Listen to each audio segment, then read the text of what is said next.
Good evening. I'd like to call this meeting to order. Welcome to this evening's Committee of Adjustment meeting. Members of the public, applicants, agents, and staff may be participating this evening either in person or virtually via Zoom. For those attending via Zoom, please note that it's our standard practice for members of the public to have their cameras off and microphones muted until it is time for that member to speak. Township staff can assist with muting microphones. If you require assistance, please use the chat function and ask staff. I am also pleased to advise that this is being broadcast live on the Township's YouTube channel, where recording of this meeting will be available. Note that the Township does not have the ability to edit the live stream or recorded version of the meeting. Public meetings have been called and notice circulated in accordance with the Planning Act with respect to applications for minor variance and/or consents. The purpose of public meetings are to inform and provide the public with the opportunity to ask questions and to express views with respect to the applications. The format of the public meeting is as follows. Township staff will introduce the application and report on all correspondence received. Next, the applicant or their agent will present any relevant information. Township staff will then provide further information and clarify any statements of the applicant and/or their agent. Following that, the public will be permitted to ask questions and express views on the proposal, and then the public portion of the meeting will be closed. And finally, the members of the committee will be given the opportunity to ask questions for clarification of the application. After all comments have been received, the committee will consider the application with due regard to the presentations and views expressed this evening. The committee will then do one of three things. One, approve the application. Two, deny the application. Or three, defer the application pending receipt of additional information. Specified persons who have provided oral submissions or written objections but disagree with the committee's decision on the application may appeal the decision to the Ontario Land Tribunal as entitled under the Planning Act. The deadline for an appeal of consent application is 20 days within giving of the notice, and for minor variance within 20 days of the decision date. When commenting on an application, please first give your full name and address for the minutes.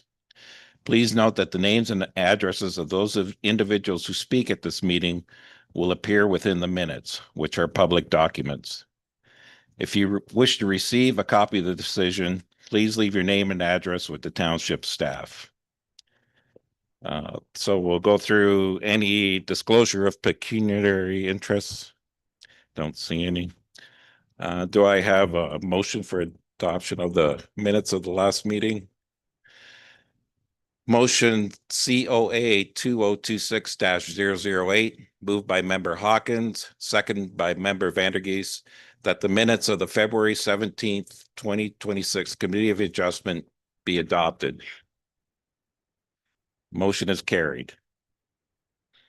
Tonight we have no adjourned applications, so we'll start with new applications. So we'll start with application E1 on the agenda, application for minor variance A-02-26. Would the township staff introduce the application and report on any written response to the notice circulated?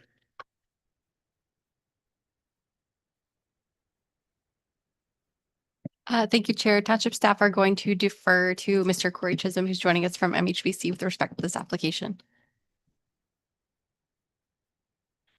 Good afternoon, members of the committee and members of the public and township staff in attendance. My name is Corey Chisholm. I'm a registered professional planner and partner with MHBC Planning in Barrie.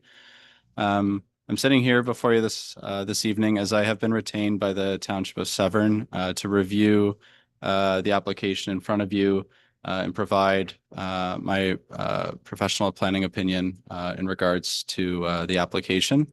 As you'll see, the applicant for this application is a little unique in that it is the Township of Severn themselves proposing upgrades to the existing Westshore wastewater treatment facility. So to avoid any perceived conflict of interest, they retained a third-party consultant, being myself, to review the application and provide a recommendation to the committee. So it'll just be this application this evening I'm speaking to. So I have shared my screen. I'll just provide a brief introduction to the application, briefly go through the comments received, and then I'll pass things over to the applicant who's here this evening to go through a presentation on behalf of the township. And then I'll take you through the rest of my presentation and recommendation this evening. So the topic of the application in front of you is proposed upgrades to the existing Westshore wastewater treatment plant.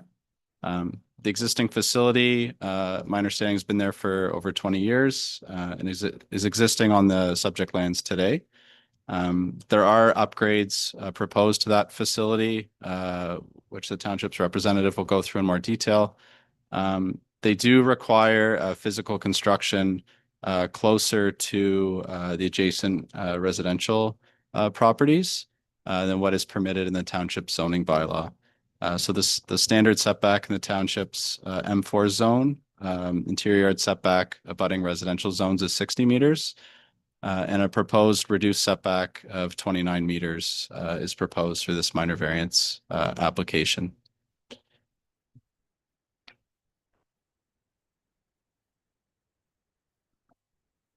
So just briefly to go through correspondence received. We did receive correspondence from one member of the public, being Brett DiPietro at 3299 New Brailey Line. He is the owner of the property that is would be close. The rear property line would be closest to the proposed upgrades. He raised concerns regarding existing noise and odor from the existing facility, and concern that the reduced setback has potential to increase those impacts, and expressed that he did not agree with the proposed minor variance, being minor. The application was also circulated to township departments and outside agencies. So we did receive a number of comments back. The first set of comments were from the Severn Sound Environmental Association. So the first being from the risk management official in regards to source water protection. There's a long-winded comment there, but essentially they're confirming that the subject lands are outside of the intake protection zones 1 and 2 within the township of Severn. And therefore, they have no concerns with the proposed application from a source water protection perspective. The second comments received from the SSEA were related to the natural heritage. There was an environmental impact study completed in support of the proposed application, which I'll go through later in my presentation. They did review that and advise that they do not have any concern from a natural heritage perspective, as that the subject lands are outside of their watershed portion of the township. Just briefly, the internal township departments. So the fire department did confirm that they have no comment at this time, and they would review anything in regards to fire later on at the building permit stage. And then additionally, we received responses back from the township septic inspector, chief building official, director of corporate services and clerk, and the director of public works, and all confirmed that they had no comments on the application. So with this, I'll turn things over to the township's agent, Mr. Newman. I know he's prepared a presentation to go through more specifics of the proposal, and then following that, I'll complete the rest of my presentation for committee and members of the public. Thanks. Good evening, committee. Through the chair, I'm not sure if I've requested to screen share.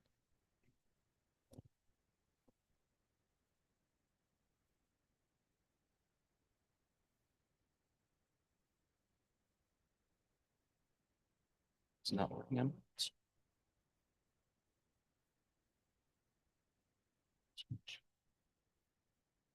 we go.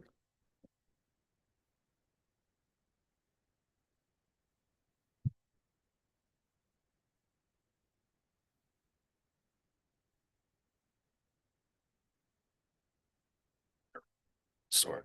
Thank you. Good evening. Through the chair, I'm Colt Newman. I'm the manager of capital projects here at the Township of Severn. This is a unique one, us being the applicant for the project. So I'd like to explain a little bit about the project and how we got here. So some background.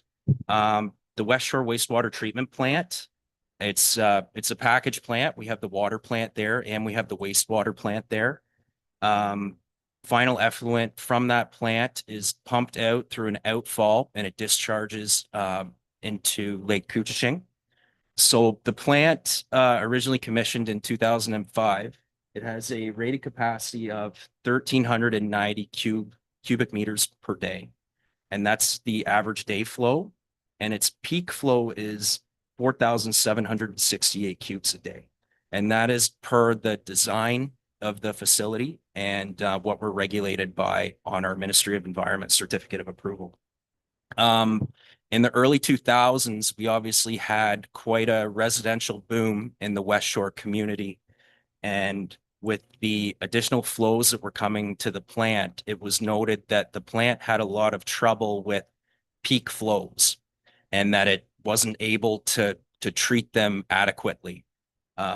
So we initiated studies back in 2023 to try to find out what was going on at the plant. So the operational challenges, some of them noted when we hit 2,592 cubes a day, which is well below what our peak rated capacity should be, the screen channels actually flood at the plant. They don't discharge to the environment, they do circle back, but a challenge for our screening. And our phosphorus removal system was another thing found to be undersized at 834 cubic meters per day.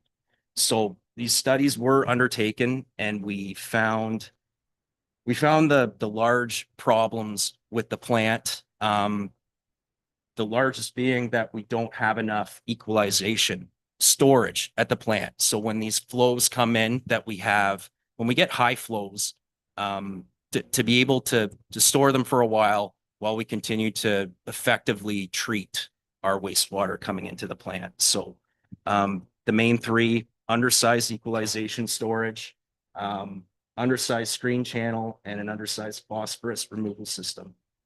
And just on top of these challenges that we have at the plant, we now are not able to permit any kind of major subdivisions in the Westshore community due to our capacity challenges at the plant. So in 2024, the township retained Ainley and Associates, contract nearly $500,000 to come up with a solution on what we could do. So the proposed solution is a new inlet works. So that is screening of everything coming in and grit removal. New equalization storage tanks. So those are the large tanks that you can see there on that visual. They're two 500 cubic meter storage tanks. And that is where when we think of a plant with a capacity of around 1,200 cubes, we can almost store a day's worth of wastewater at this one location. And we're also calling for a new phosphorus removal system. So I think it's important to understand here that these upgrades, they're not, while they are a footprint expansion of the facility, we're not actually increasing what we are permitted to treat by the Ministry of Environment, Conservation and Parks. This is an existing problem with the wastewater treatment plant today.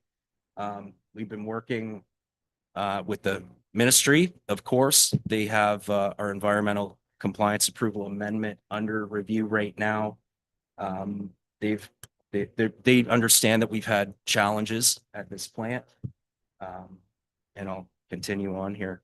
So some benefits to the project: continued treatment of wastewater for environmental protection and for meeting our effluent criteria established by the ministry. So there are objectives and targets on our phosphorus, on our total solids suspended that come out. It's our effluent criteria of what we are allowed to discharge out into Lake Couchiching. one of the large benefits here is this project will permit new residential growth. We have a lot of development pressure in this community, and this project would permit subdivisions to move forward that cannot right now due to the capacity challenges. And additional residential units on existing lots, which are quite limited right now. The new headworks and equalization will also reduce loading on the existing plant infrastructure. So when we have what we're actually able to do, we have this new screening and we have this new grit removal, and everything is coming in a little bit cleaner to the existing treatment units that are there right now, and they run a little more efficiently. And we're also calling for improvements to noise and odor as part of this project.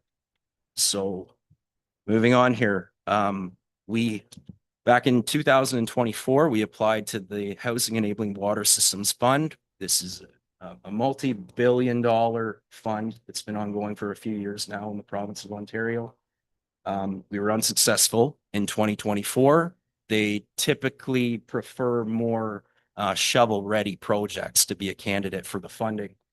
And in late 2025, when we were a little further ahead with our design of what we needed to do here, we were a recipient of 7.8 million from the province to complete this work. That is a picture from the Westshore water and wastewater treatment plant with our MPP Jill Dunlop and our mayor Mike Burkett and the mayor of Penetanguishene, who also was a recipient of funding that day. And there's some quotes there just on the importance of this project to the community and to the township. So timelines for this project. We have a request for pre-qualification of general contractors. We closed that back in March 2026. We're nearing completion of our review. We want to make sure that we have a competent contractor capable of doing a project this substantive. And we are looking at approximately a 2 to 2.5 year project timeline to complete the project from mobilization to when this would actually be commissioned. A part of our transfer payment agreement with the province is that this work does need to be completed prior to March 2029. So we do need construction to begin as soon as possible. Delays to the project do have the potential if we're in a contract and we're not able to complete that project by our spending requirements. That could be a direct cost to the taxpayers here in Severn Township. And just something on the water wastewater side, there ever since COVID, just the supply chain delays have continued. Specifically on the water wastewater industry, just crazy long lead times on equipment. So it's a project that we really do want to get underway. I do understand the zoning going from a 60 to a 29 meter from the interior residential may be a concern for some, but we are taking mitigation measures on this project for noise and odor, and I'd be happy to take any questions. Okay.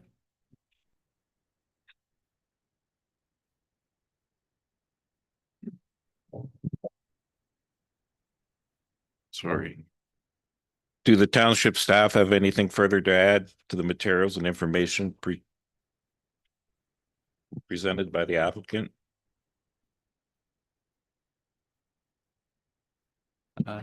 Through the chair, with that, I'll take the committee and members of the public through the balance of my presentation, and then I'm also happy to answer any questions following that as we get into the discussion.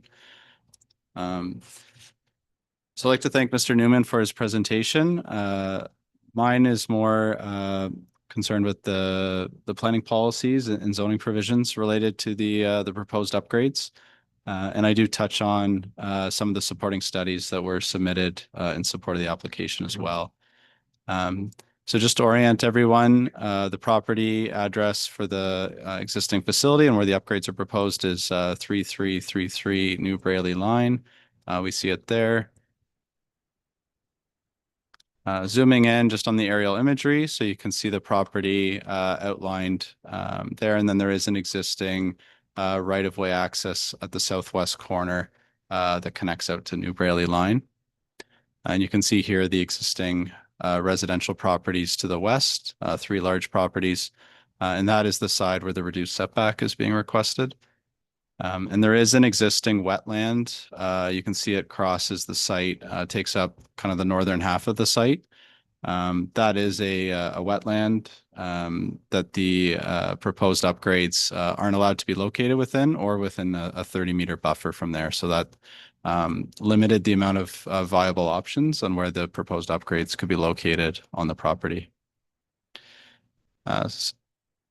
So here's the proposed site plan drawing that was submitted with the application. So the existing facility is on the right-hand side in the solid line work, and then on the left you can see the dashed in line where the proposed upgrades are to be located.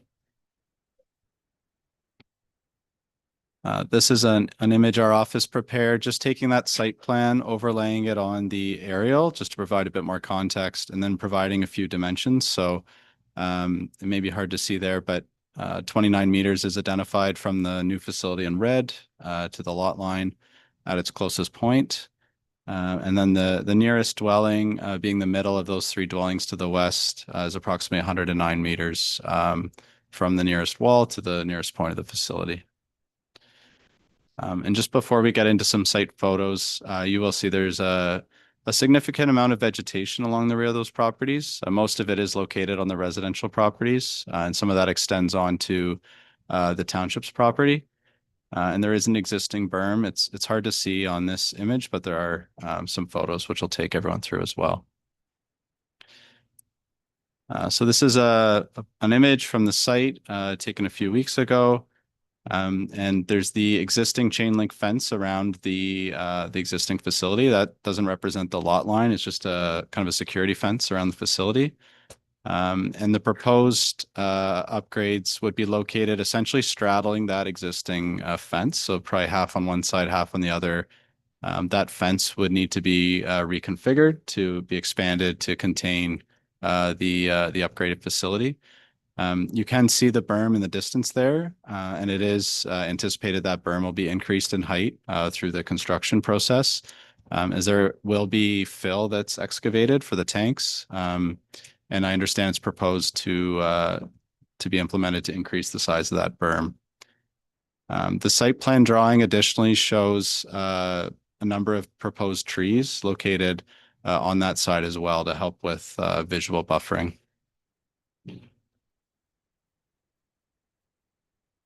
So here are a couple more images. Starting on the right-hand side is that existing berm. So it's taken standing on top of it, looking north.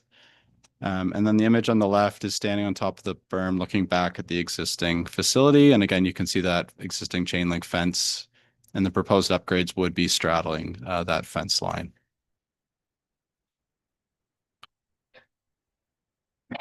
The last 2 images I have to share are the visual relationship between the area where the proposed upgrades are and the nearest of the 3 dwellings, which is that middle dwelling. So predominantly my observation on site was that existing vegetation is quite dense. Most of it is evergreen trees. This was just taken last week, so there are some trees that aren't filled in for the summer.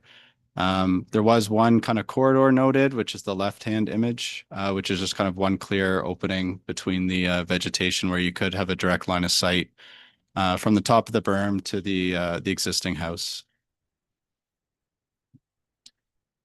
So there were 3 technical studies submitted in support of the proposed minor variance. The first being a noise monitoring report. That was prepared by engineering firm BMP3 Cognizant Associates Incorporated, and it was dated December 10th of last year. So the noise, this is a brief summary of the findings. The noise report did take existing measurements of the existing facility and did find the existing blowers were the largest source of noise. It's kind of like a continuous humming noise. That's what I experienced when I was out on site. And then the report does go through a number of suggested mitigation measures and how those can help improve that existing noise condition from what's there currently. So I mentioned tree plantation along the shared property line area. That would assist with noise and also visual. And then the mitigation measure they identified that they felt could make the biggest change would be repositioning of the blower system. So right now, there's a direct line of sight from them to the adjacent residential properties. And through the proposed upgrades, they're suggesting those blowers be relocated to the opposite side of the building. So they would be away from the residential receptors to the west. And that noise would be directed towards that wetland and away from the residential properties. They also spoke to kind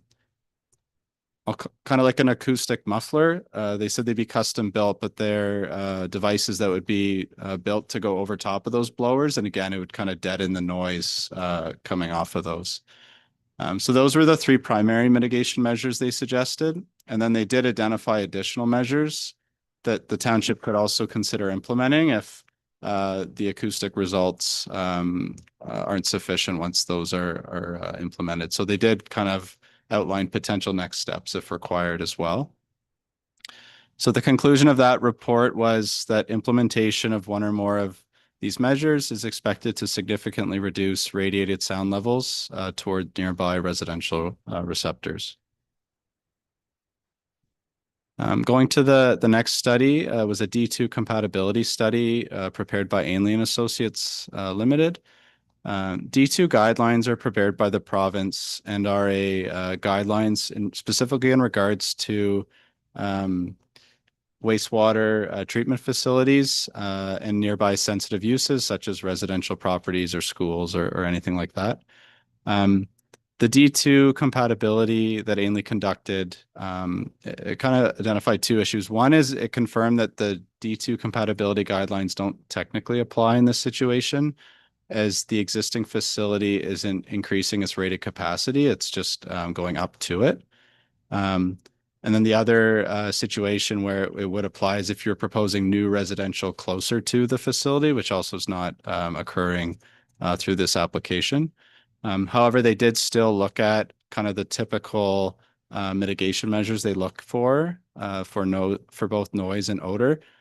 This didn't get into a specific on noise, understanding there was the separate noise report prepared. However, it did look at the odor issue, and it spoke to how a number of the improvements that are proposed through the proposed upgrades kind of bringing the existing facility up to modern standards and would improve or it's expected that the odor would be improved from the current operation of the facility.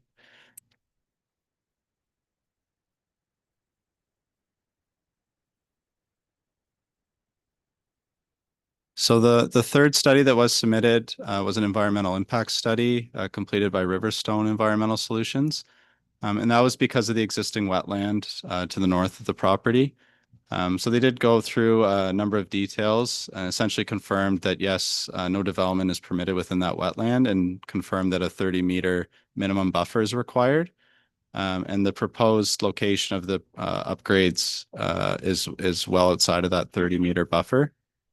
So that report concluded that the proposal can be accomplished without negative impacts to the natural heritage features and their associated ecological functions, which is the typical planning test for an application. So with any minor variance application, planner needs to look at it in relation to the 4 tests outlined under the Planning Act. So I'll go through those now. The first is, does it conform with the general intent and purpose of the official plan? So just at a high level, the county OP requires that sewage services are provided in a manner that is feasible, financially viable, complies with regulatory requirements, and protects human health and natural environment.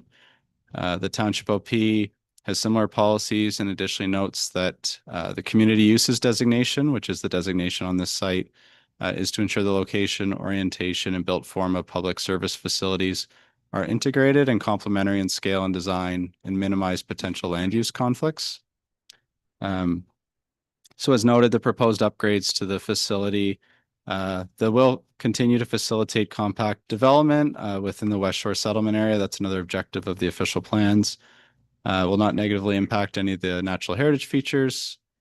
And they are expected to improve the noise and odor emissions compared to the existing facility with the recommended mitigation measures being implemented.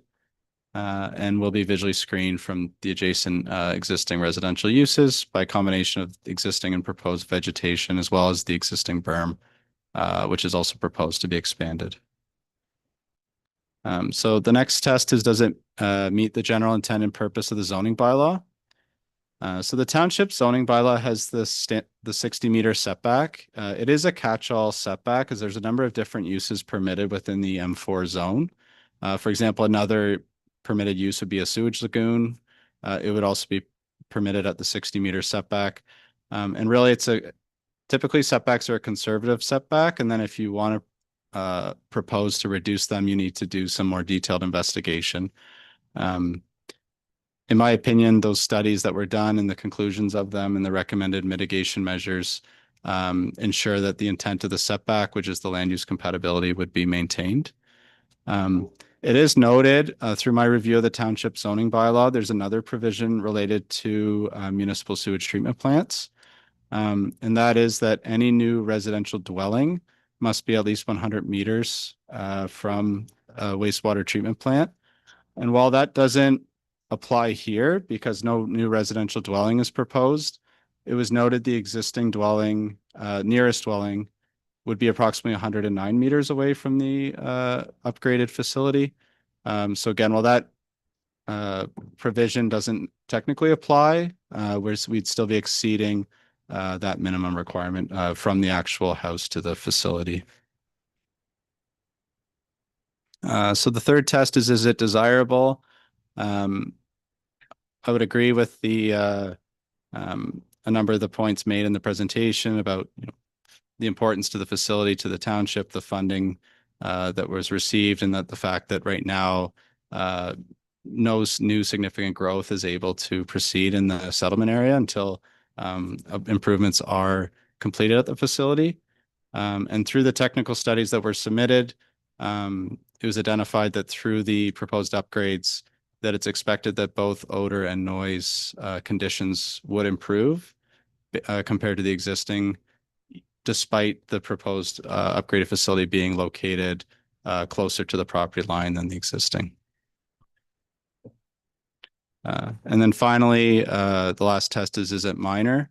And again, a minor test is subjective. Some might look at the setback and say it's 60 meters, you're reducing it to 29, that's over half. How could you consider that minor? From my perspective, you have to look at it in the context of the proposal, the subject site, and the surrounding land uses. And as outlined throughout the report, I believe that through the studies that were done, the mitigation measures that were identified, and that is part of the condition that I'm recommending that those be implemented, that the existing situation from a land use compatibility perspective would actually improve, and therefore it would be, in my opinion, minor. So with that, my recommendation is that minor variance application A0226 be approved subject to the conditions included as attachment 4 to my staff report. And then the recommended condition, and again, this one was it's a little unusual as it's the township is the applicant. If this was a private application, a condition to implement mitigation measures outlined in technical reports could be included as a requirement to be included in a site plan agreement or a development agreement, both of which are legally binding agreements that applicants or developers would enter into with the municipality. In this case, the municipality is not required to go through either of those processes and would be entering into an agreement with itself. And I think there'd be some legal questions over if that's possible or not. So my recommended condition, and to ensure that the mitigation measures in those reports are implemented, is that the Township of Severn's council pass a resolution committing to implementing the appropriate mitigative measures identified in the 3 studies. in regards to mitigating and reducing odor and noise emissions compared to the existing facility, as well as the appropriate mitigative measures identified in the EIS with the exact dates of those reports identified there. So from my perspective, Township Council commits to that by way of a resolution, then there's something binding that they would implement those mitigative measures down the line as the construction proceeds. Many of those can't be implemented until the building's actually underway and nearing completion. So with that, that concludes my report and happy to answer any questions. Are there any persons on Zoom or the telephone who have either questions, comments, or wish to speak in favor or in opposition to the application? Please address your questions through me. The applicant may be asked to respond to each party. When commenting, please give your name and address for the meeting or for the minutes. Do we have anybody on Zoom? Sorry. Okay. So there's no. Are there any persons present who have any either questions, comments, or wish to speak in favor or in opposition to the application? Please address your questions through me. The applicant may be asked to respond to each party. When commenting, please give your name and address for the minutes. Richard. Okay, so come up to a microphone and.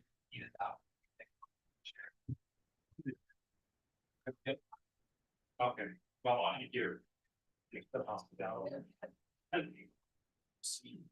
YouTube. I hear no one's watching though. Okay, first and foremost, my name is Brett DiPietro.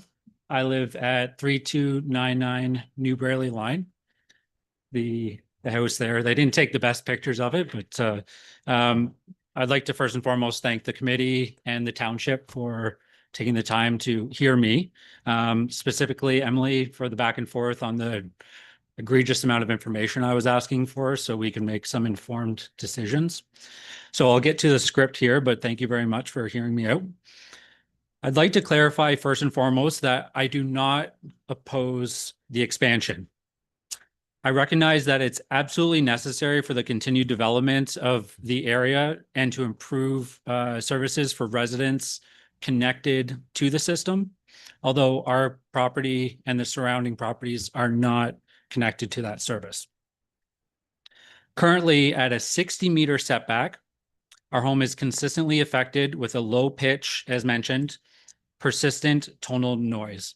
I'll give it a wah, wah, wah, wah, wah noise that actually enters our home. It's most noticeable in the garage and the common area where it's a constant noise that creates, over time, could create stresses. It's coming from the plant, obviously.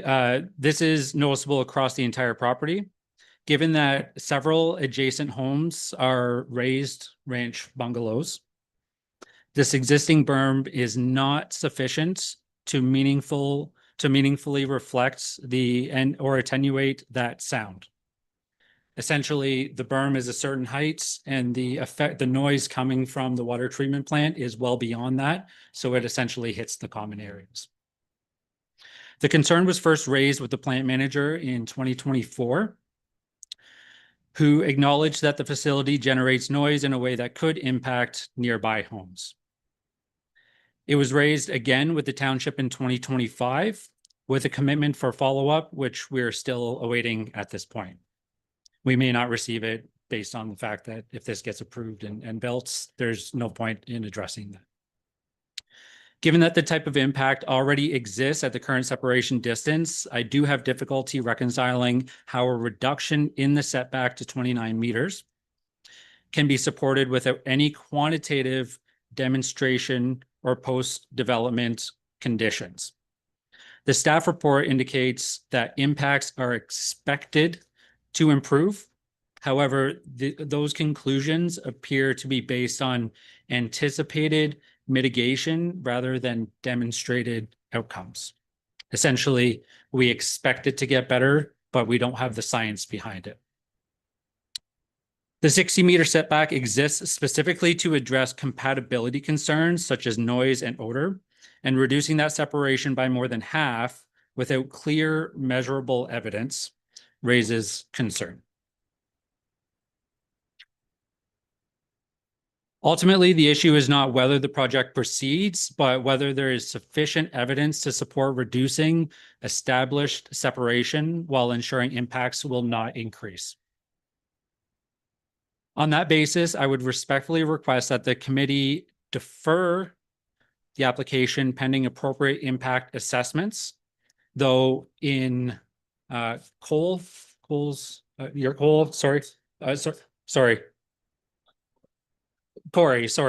Corey did make mention of sound studies that upon the request for information, I was not made aware of. So a little off base on this one. Appropriate impact assessment, or in the alternative, impose robust and verifiable conditions to ensure that the noise and odor impacts are effectively mitigated. Given that the impacts already exist today, the standard should be not whether they might worsen, but whether there's a clear measurable evidence that they will be meaningfully improved before reducing the setback. If the application is approved, I would ask that meaningful and effective mitigation measures be required beyond basic landscaping or minimal buffering to ensure real protection for the adjacent residential properties. Given the lack of resolution on the existing concerns, my confidence in reducing the setback without stronger safeguards is relatively limited. But I do appreciate the thoughtful consideration of the committee on this to bring this decision to light. And thank you everyone for the opportunity to speak. Thank you.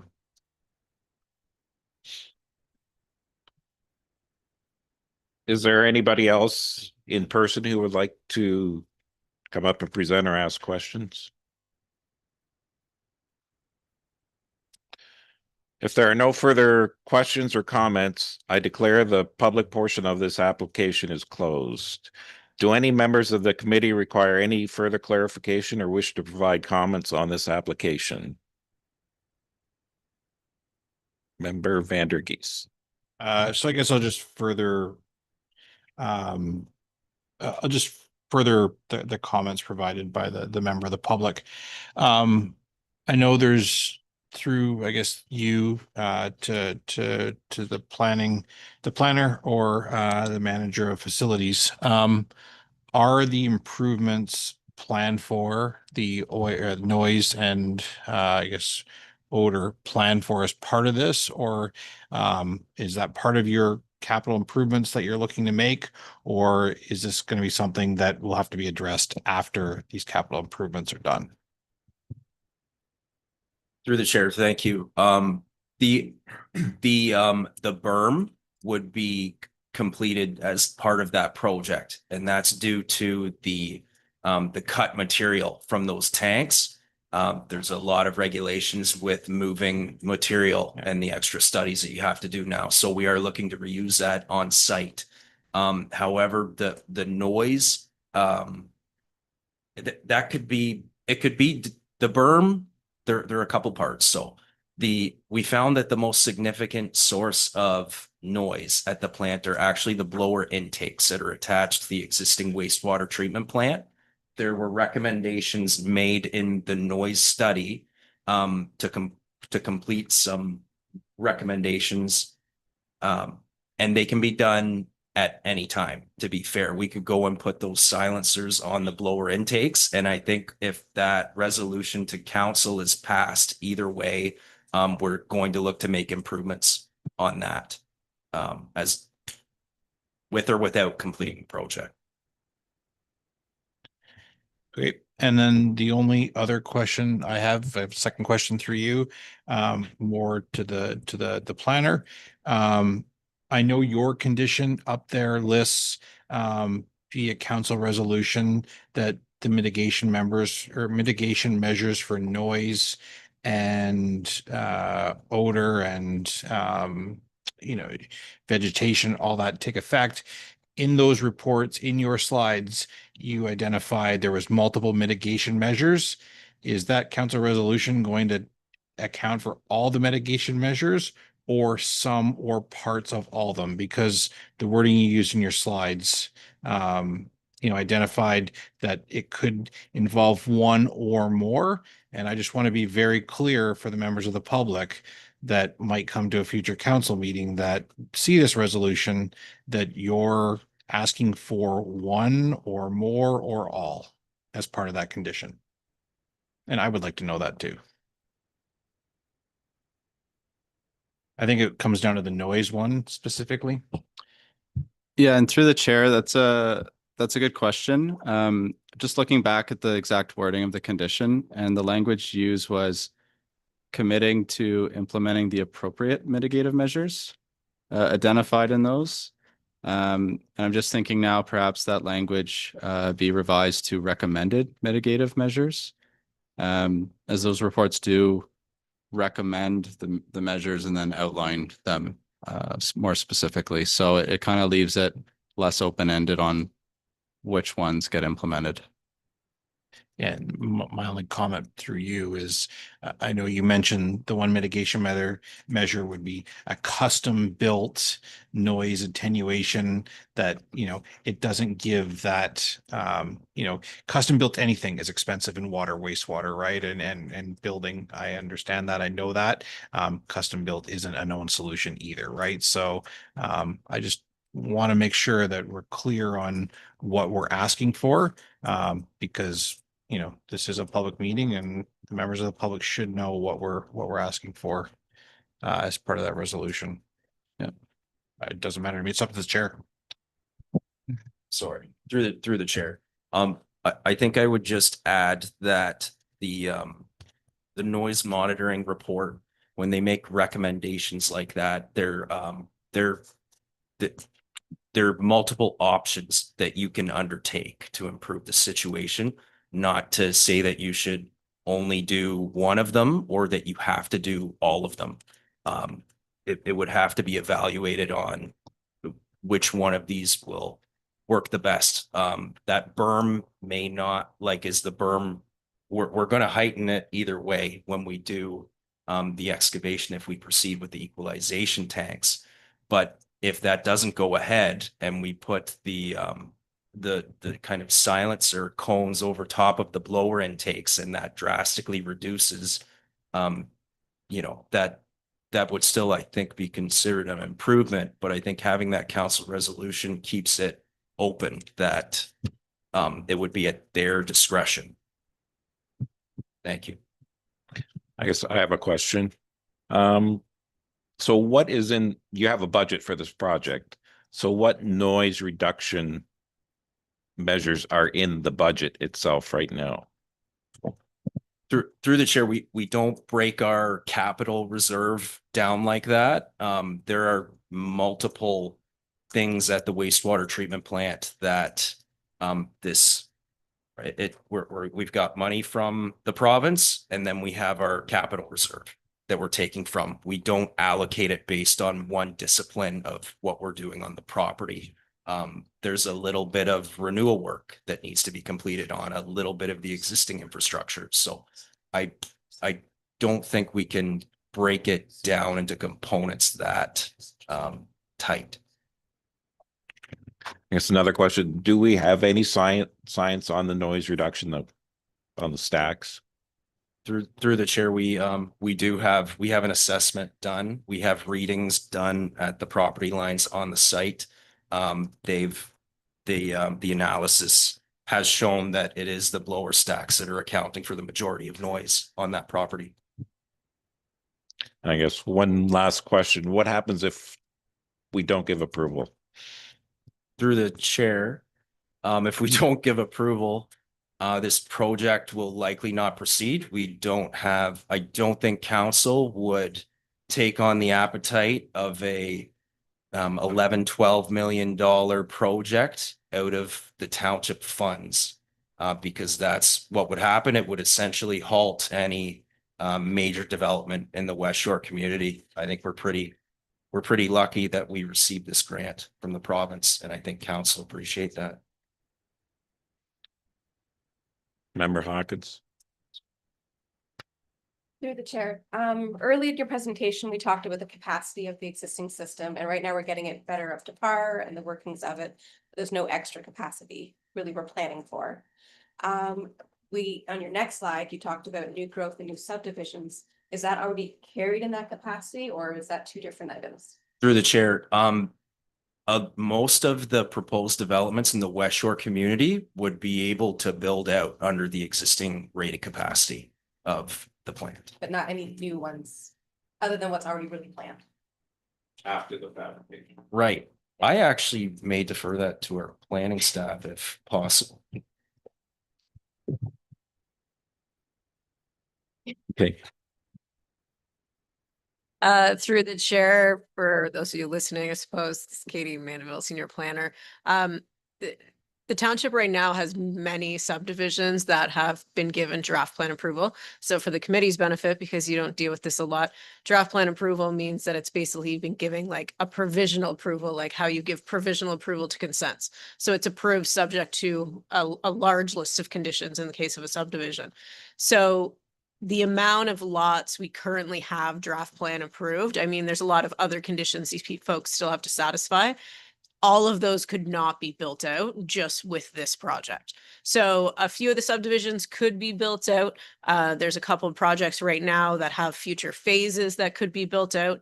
And something our council is really interested in, and we're actually making a change in a couple of weeks. So this will be my plug for the additional residential unit policies the township is looking to adopt, is to allow people flexibility to put in those garden suites or granny suites or basement apartments and all those kind of alternative housing options, because we're so tight on capacity. From what I understand, it's not my area of expertise, that even those kind of projects right now, or little infilling lots like would come to the Committee of Adjustment, all of that is really being scrutinized right now because we're so tight on capacity.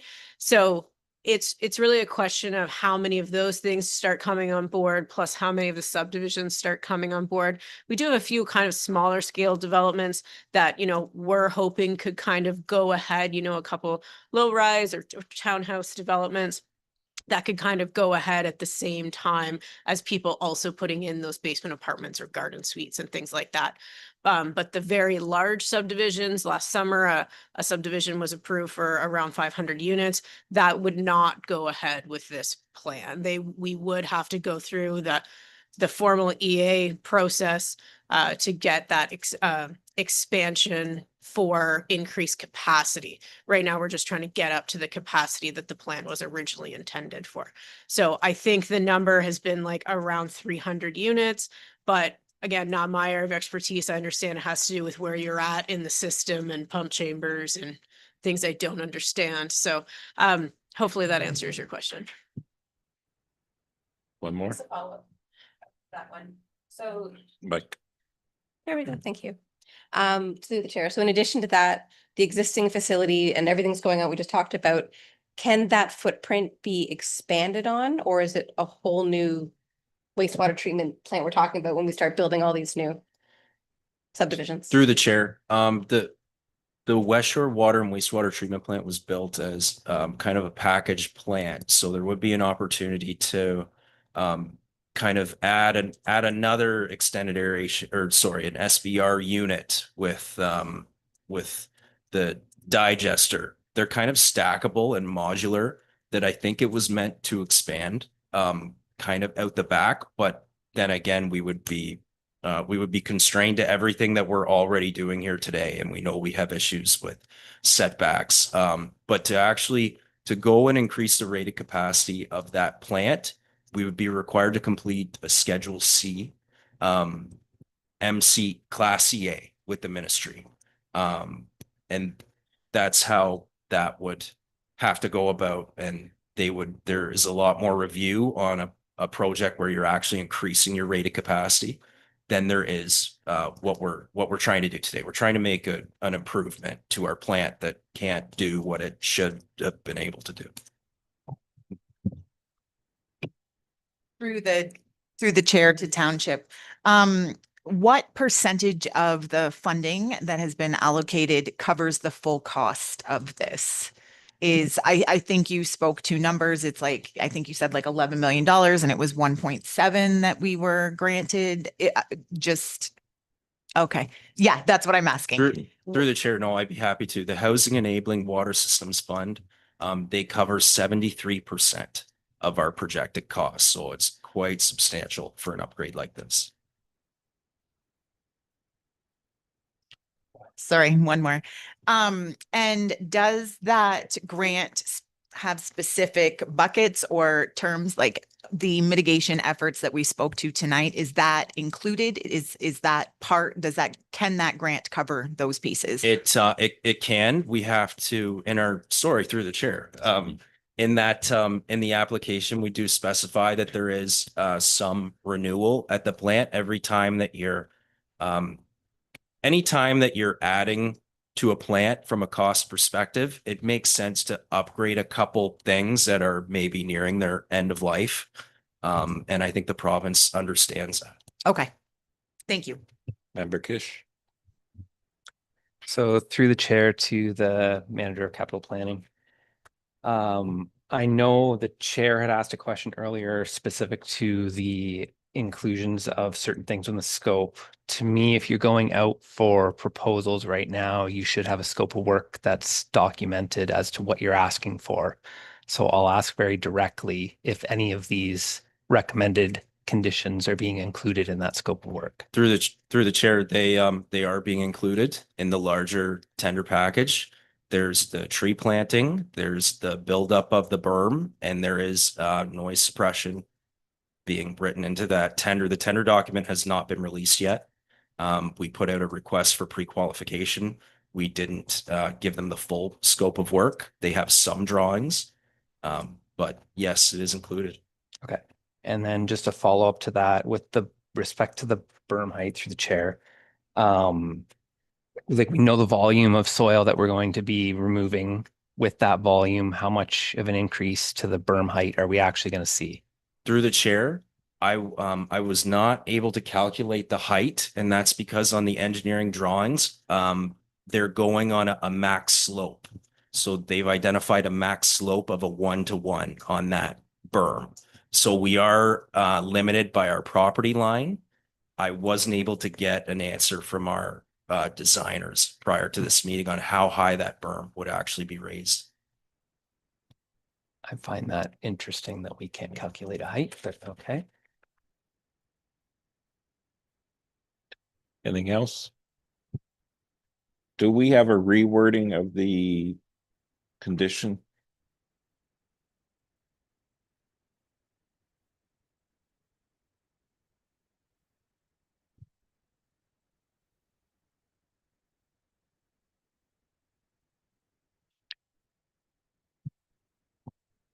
Through the chair, would you like me to read it in? Sure.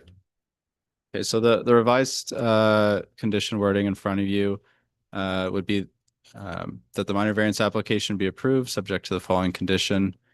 The Township of Severn Council pass a resolution committing to implementing the recommended mitigative measures identified in the D2 sensitive land use memo prepared by Ainley and Associates dated April 13, 2026, as well as the noise monitoring report prepared by BMP3 Cognizant dated December 10th, 2025, in regards to mitigating and reducing odor and noise emissions compared to the existing facility, as well as the appropriate mitigative measures identified in the environmental impact study prepared by Riverstone Environmental Solutions, Inc. and dated February 2026.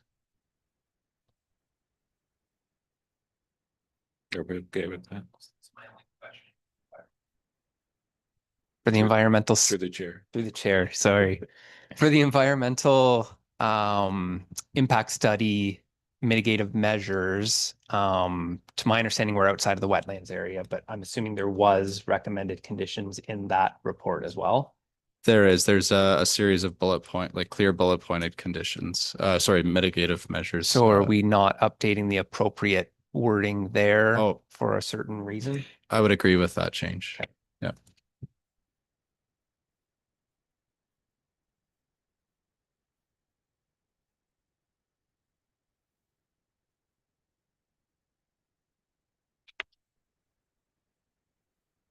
I think we're good. All right. So, Chair, could I just add something? Sure. Earlier, there was some discussion about what would happen if you do not approve it. I just wanted to clarify that the Township of Severn, as the applicant, could appeal the committee's decision if the committee did not approve it. So that's always something actually available to council in general. I think we've probably talked about this before because you are basically a committee of council, but you make your own decisions.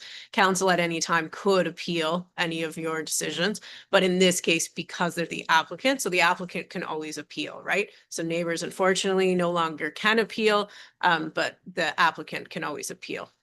So I just wanted to clarify that before any further discussion on a vote.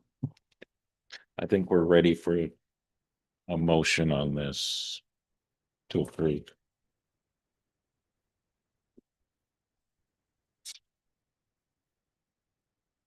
Yeah, we're ready to. Okay, I'm gonna call for a motion. Oh, Yeah. oh, you don't have it up there. Oh, so this is the new, okay. So do I have I can move it. okay, do we have a seconder? I can second it. Okay. All those in favor? All right, where are we? Okay, the motion is passed and the hearing for this application is now closed. The applicant and their agent and any interested parties are free to stay for the remainder of the meeting or leave as the committee moves on to the next application.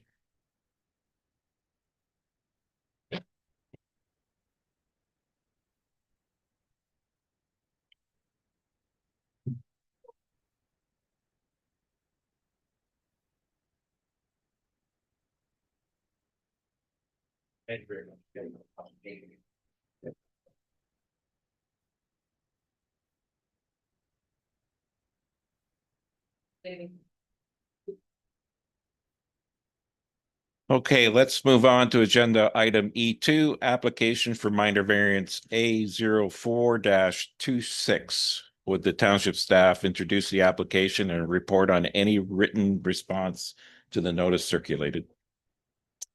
Thank you, Chair. As noted, the next application on our agenda this evening is application for a minor variance affecting the lands at 1995 Woods Bay Road. Committee may be familiar with this property as a previous minor variance application for these lands was contemplated at the February 17th meeting earlier this year. At that time, the application for minor variance was approved to facilitate the construction of a sleeping cabin and detached garage on the subject property. Since that time, the applicants sort of revised the proposed garage design and have now submitted a new minor variance application to contemplate and accommodate an increased size to the proposed garage. No changes to the sleeping cabin are contemplated. As with the previous application, the applicants are seeking an increased maximum lot coverage within 60 meters of the shoreline area, being a total lot coverage of 16.4%. I would just note that again, similar to the previous proposal, the total cumulative lot coverage of the entire property does continue to be compliant with the zoning bylaw. The coverage is just seeking relief within the first 60 meters.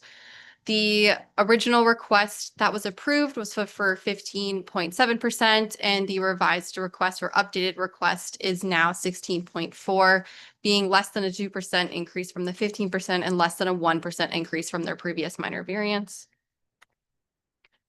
We did receive comments from internal departments on the application.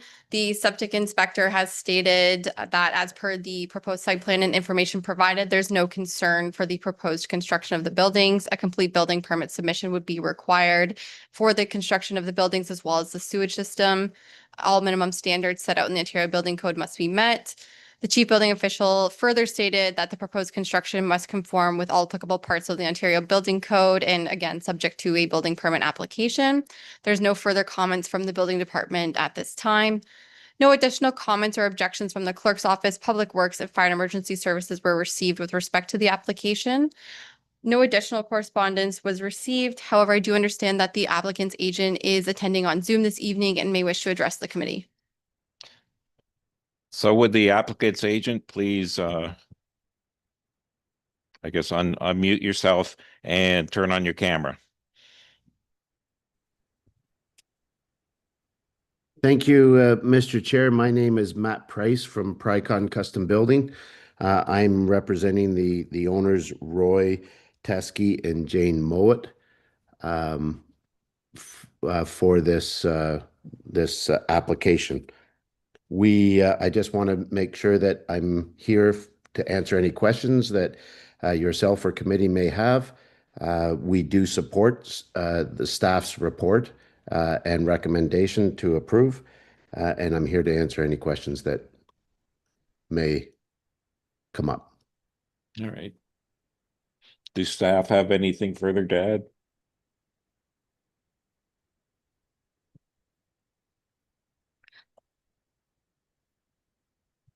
Thank you, Chair. So as stated in the staff report, the property is located along the shoreline of Lake Couchiching. The lands are developed with an existing single detached dwelling and a detached accessory garage to the rear of the dwelling.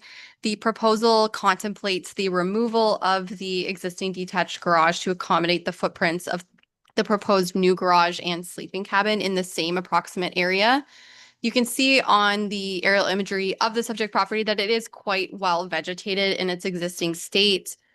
Based on the plans provided with the application, it does not appear that any mature or existing vegetation would be required to accommodate the proposal. Based on the site plan provided, it is also demonstrated that the proposed development would exceed a 45-meter setback to the shoreline, being located out of the immediate shoreline area.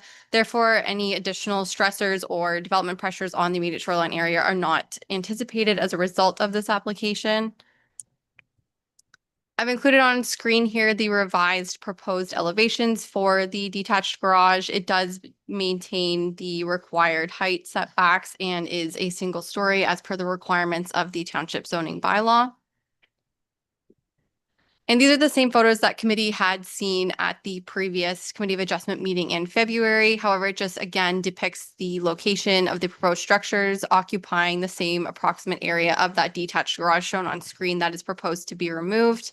You can see really well with these photos that the side property line is very well vegetated with mature trees, none of which would be required to be removed to accommodate this proposal, continuing to maintain a good buffer between properties and to Woods Bay Road. Based on the staff report, it is staff's opinion that the proposed application satisfies and is consistent with the PPS and the 4 tests for a minor variance. The proposed development, as noted, continues to maintain a setback that is greater than 45 meters from the shoreline area, and no vegetation is proposed to be removed to accommodate the construction. There are some recommended conditions that staff would suggest for approval of the application, being municipal taxes paid to date, that the construction is in substantial compliance with the plans submitted with the application, and that the existing vegetation on the property be preserved and enhanced as much as possible. These are the same conditions that were suggested at the previous Committee of Adjustment meeting included on the previous approval. You will note that staff haven't recommended a development agreement on this type of application due to the exceedance of the required setback from the shoreline and being located outside of that shoreline area that typically triggers the requirement for those types of conditions. But that's all I have at this time, but happy to answer any questions. Thank you. Okay. Do we have anybody on Zoom? Okay. Are there any persons present who have any either questions, comments, or wish to speak in favor or in opposition to the application? If there are no further questions or comments, I declare the public portion of this application closed. Do any members of the committee require any further clarifications? None? So do we have a recommendation? So motion COA 2026-010, moved by member Vandergeest, seconded by member Regulink. That staff report D26-009 be received, and further that minor variance application A-04-26 be approved, subject to the conditions included as attachment 5 to staff report D 26-009. Do we have a vote? Motion is carried. I declare this application closed. Guess we don't have any interested parties on site, so we'll move on to the next one. Would the staff please introduce agenda item E3, application for consent B-08-25. Thank you, Chair. As we move into the consent portion of our agenda this evening, we started off with consent application B-08-25. Rupke for the lands known municipally as 4152 Carlyon Line. This application does propose the creation of one new vacant, anticipated to be future residential lot. It would have an approximate lot area of 0.4 hectares, together with an approximate frontage of 60 meters. The subject lands are currently zoned Greenlands Exception 3 and are developed with a home industry and residential uses. The lands do contain various natural heritage features and areas that are identified in the township's official plan. Due to that, an EIS was prepared and submitted as part of the application. It was subject to peer review through the application process, and the proposed lot would be serviced by private services, being a well and septic. In terms of correspondence that was received, the building department advised that due to the lot's size, both the severed and the retained, the severance does not propose any concerns for the septic locations, and just cautions and advises the applicant that any proposed construction must conform with the Ontario Building Code, and that permits would be required and subject to review at the time of application. The TransCanada Pipeline did advise and comment that as the retained lands do contain a portion of their right-of-way that the transmission line runs through. As part of their comments, they did just advise of regulatory and development requirements that are noted in the comments and asked that those be shared with the applicant, which they were through the staff report. And just noting that there was no comments or objections received from the clerk's office, Public Works, Fire, and Emergency Services Department. I will leave it there for now. The applicant's agent is in attendance this evening and may wish to address the committee, and we can pick it up from there. Thank you.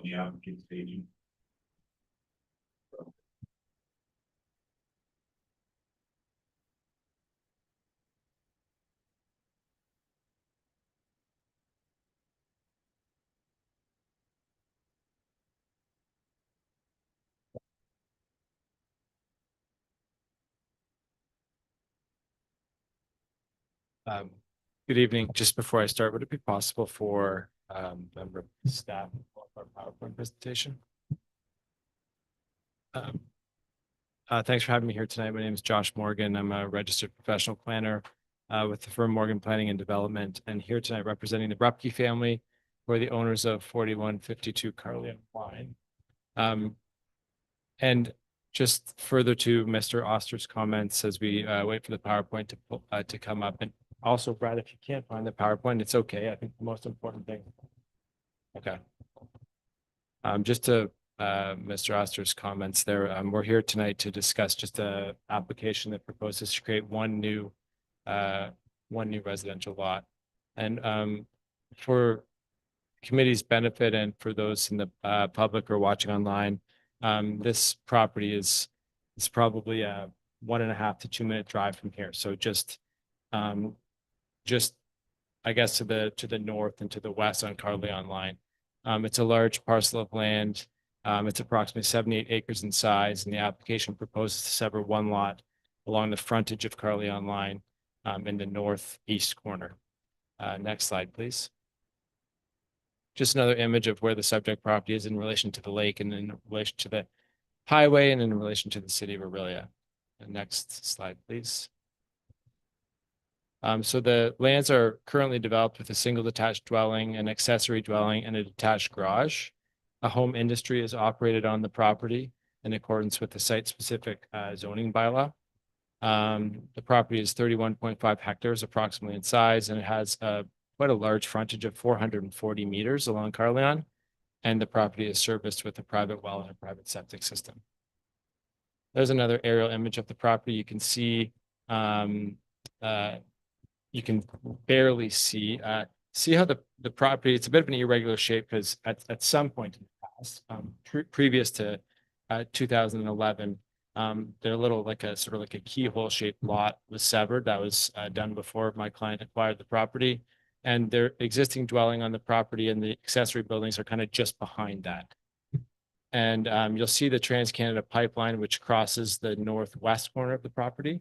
As Mr. Osser mentioned, the Trans-Canada pipeline provided their comments, and that's because the transmission corridor crosses through the property. But just for context, that transmission corridor is approximately 300 meters from the location of the lot that we're proposing to sever. So none of the comments that we received from Trans-Canada really, well, they do apply because we need to consider them.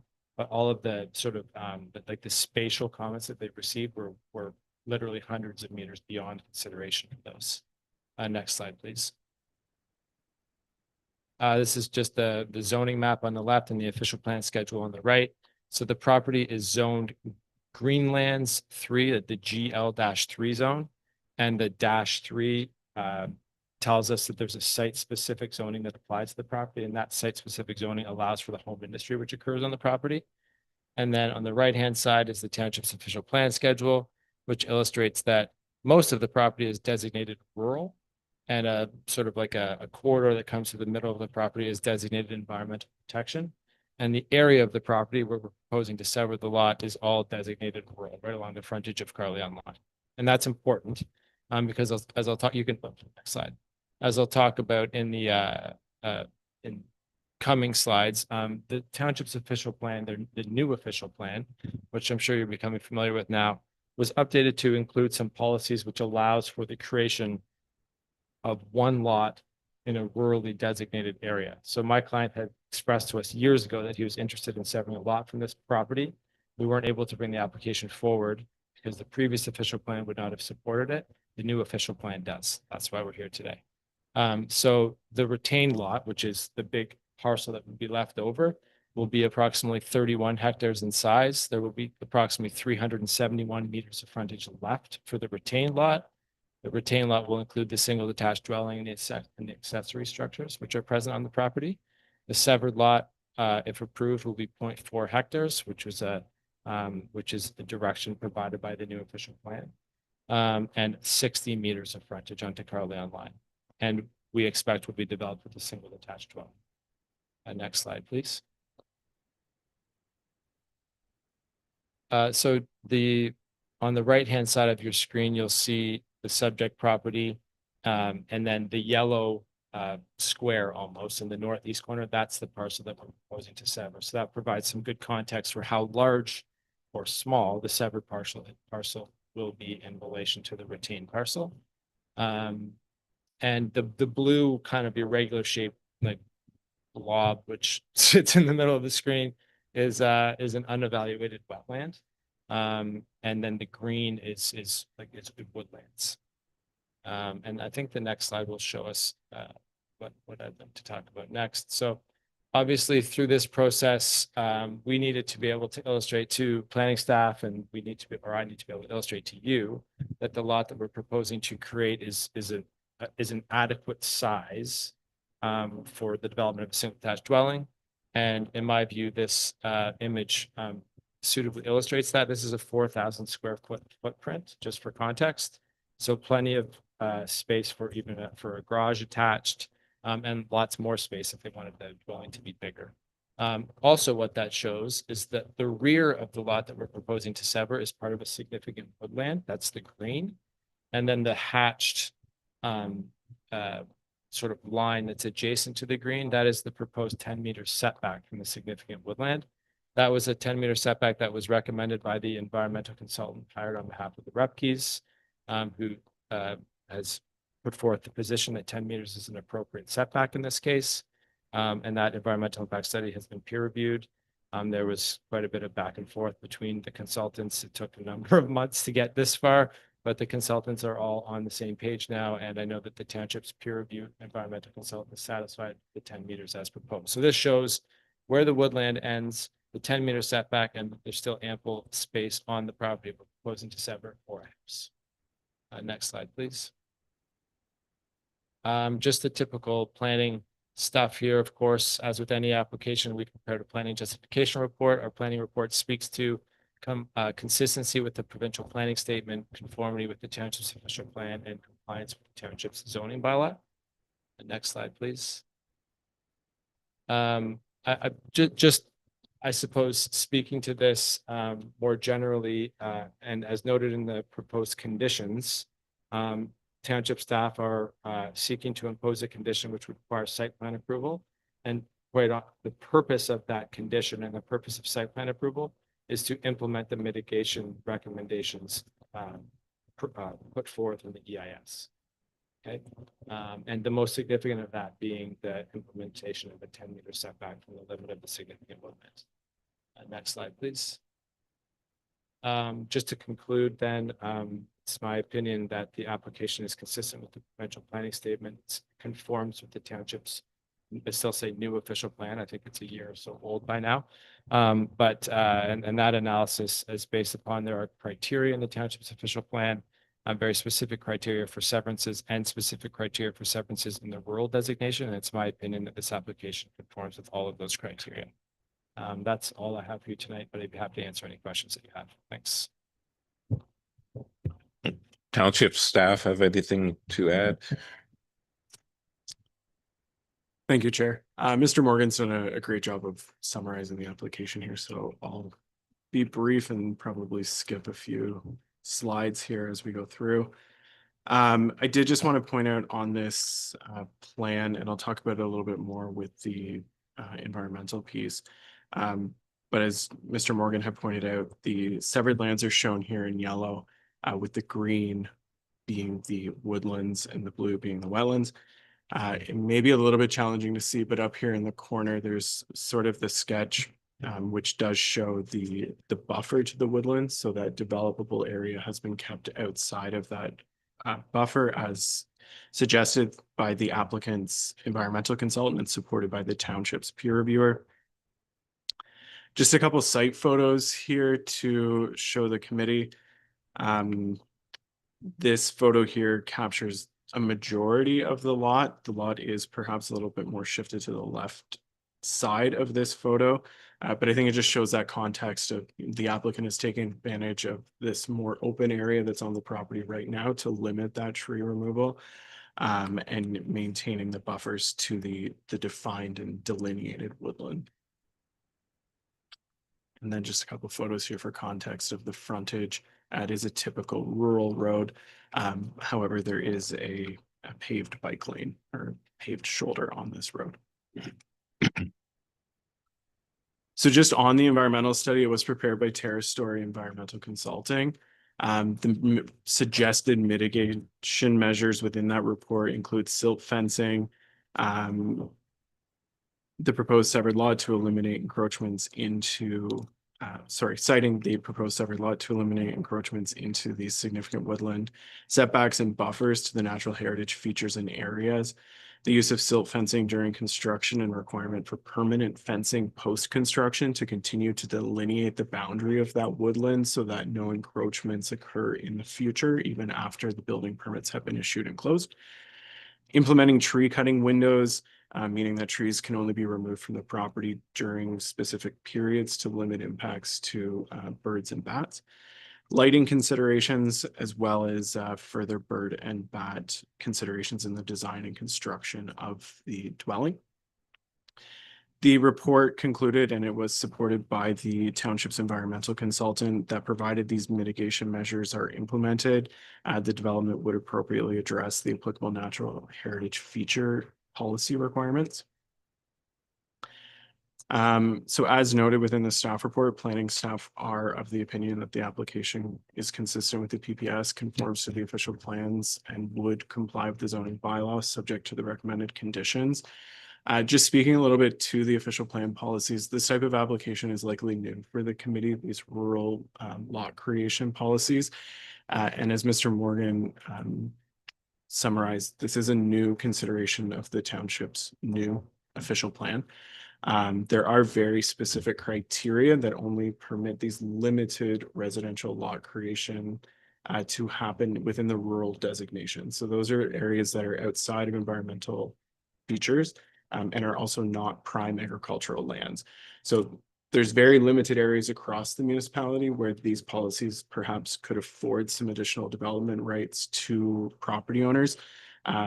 This was an initiative that council directed staff to investigate through the preparation of a new official plan to allow for these limited residential lot creation policies in the rural designation. This application, as summarized in the staff report, has demonstrated consistency and conformity with those policies of the township's official plan. So for those reasons, staff are of the opinion that this application does conform to the OP. I did just want to note that there is an existing site plan control agreement on the entirety of the property right now. It's quite an old agreement. I believe it's from about 1983. And that agreement was put in place when the industrial use was established. The home industry was established on this property to establish some additional development limits. Staff are recommending a condition with respect to that agreement, just to make sure that it's updated and that to exclude the severed lands essentially, so those lands would not be subject to that agreement, and just making sure that the existing development on site conforms to the agreement, which will likely require an amendment to such. So in closing, planning staff have no objections to the provisional approval of this application, subject to the conditions. Those conditions are pretty standard and would include the preparation of a reference plan, a copy of the electronic registration in preparation draft deed, a cash in lieu of parkland payment, 5% of the value of the lands. The property owners enter into a consent agreement with the municipality to require site plan control for the severed lands to make sure that those mitigation measures are implemented on site prior to the issuance of any building permits. The applicant shall apply for and obtain a zoning bylaw amendment to rezone the severed and retained lands to an appropriate zone and establish protections for the woodland and its buffer. The applicant shall demonstrate that the retained lands are in compliance with the zoning bylaw. The applicant's solicitor shall ensure that that existing site plan control agreement is discharged from title of the severed lands. The applicant shall apply for and obtain a site plan control amending agreement reflecting changes to the proposed lot fabric, building stock and home industry on the subject lands. Also that the applicant shall demonstrate to the township that they have satisfied the requirements of the Environmental Protection Act with respect to the need for a record of site condition. My apologies, I did mean to speak to that in my presentation earlier, but I'll just wrap up the conditions and can explain that to the committee. Municipal taxes be paid and that any fees and disbursements incurred be the responsibility of the applicant. Just jumping back to the condition number 9 with respect to the Environmental Protection Act and the record of site condition. Given the industrial use that has been established on this property, typically the Environmental Protection Act would require that prior to the establishment of a new sensitive land use or a more sensitive land use, such as residential, a record of site condition be completed to make sure that there would be no negative impacts as a result of that former or existing industrial or less sensitive use on the more sensitive residential use. There are some intricacies to the legislation that can allow for an exemption. One of those being, based on the understanding of staff, is if a lot that has a separate legal description can be confirmed that there was never any industrial use on that property. So we've just provided the flexibility in this condition that as long as the applicants can demonstrate that they've satisfied the requirements of the act, then they may be able to forego the actual RSC process, but it does provide that flexibility. So that generally concludes my presentation. If there's any questions that the committee has, happy to answer. Thank you.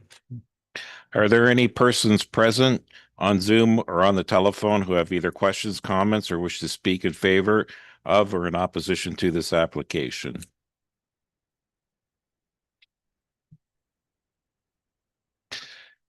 If there are no further questions or comments, I declare that the public portion of this application is closed. Do any members of the committee require further clarification or wish to provide comments on this application? Yes, Member Kish. Through the chair to township staff, the requirement for the permanent fencing, is that a fairly typical thing with wooded areas, or maybe it's a planning? Through the chair to member Kish. Fencing is a typical requirement of site plan control. We did have some conversations with the township's environmental consultant, who suggested that, you know, a post and rail fence may be appropriate in this case. It's not really intended to prevent entry or to prevent the movement of anything. It's just more of a demarcation of the boundary. So that site alteration or development doesn't encroach into that area.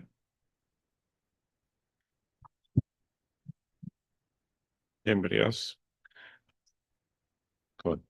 Yes. May I ask a question through chair?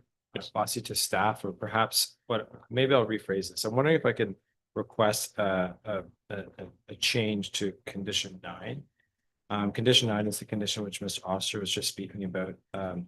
It currently reads that the applicant shall demonstrate to the township that they have satisfied the requirements of the Environmental Protection Act with respect to the need for a record of site condition.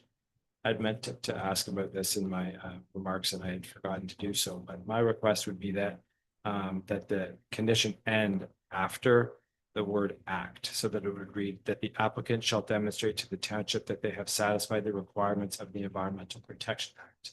What I don't like is that it says with respect to the need for a record of site condition. I don't believe that a record of site condition will be required, and I'm a little bit uncomfortable with the wording of that. And I feel like that condition is just as effective if it ends after. Staff, we okay? Through the chair, staff would have no objection to that amendment. So how do we do that in a motion? Oh, sorry. Member Kish. Through the chair to staff, since this is kind of new again, so the one severed lot that's allowed in these residential areas, how far back does that go? Does it start from the new official plan onwards, or how does that piece work? Just because, as Mr. Morgan alluded to, likely there was a severance already completed on this property. Through the chair to member Kish, the policy in the township's official plan states that a rural lot may be eligible for this type of lot creation, provided that no residential severance has been granted since the approval of the previous official plan, which was the approval date was June 11th of 2011. So as long as that lot was created prior to that date, which in this case it was, the remainder of the property is eligible for lot creation in accordance with the policy. You're good now?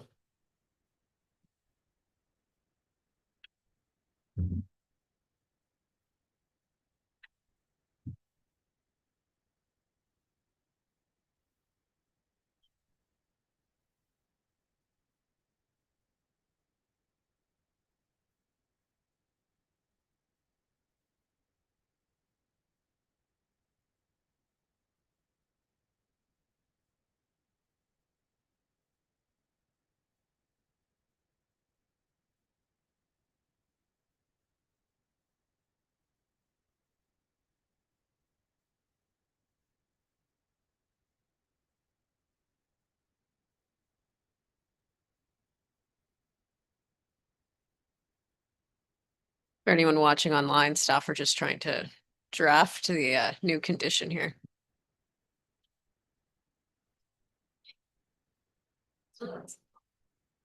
Or we're froze.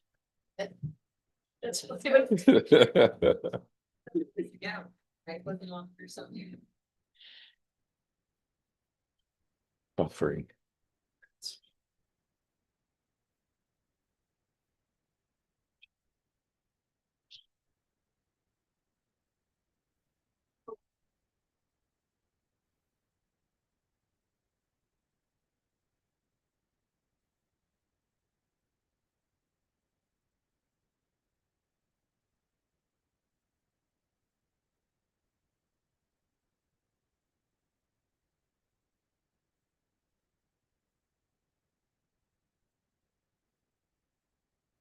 We're just getting the motion up on screen now.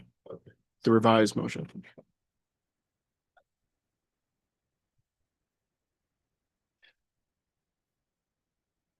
All right. That staff report D 26-006 be received and that the matter of consent B-08-25, the application be provisionally approved subject to the recommended conditions included as attachment 5 to staff report D 26-006 with the revised condition number 9 to read as follows. That the application shall demonstrate to the township that they have satisfied the requirements of the Environmental Protection Act. Do I have somebody to move it? Second, Member Hawkins, second it. Let's vote. All those in favor? The motion is passed. The hearing for this application is now closed. The applicant and any interested parties are free to stay for the remainder of the meeting as the committee moves to the next application.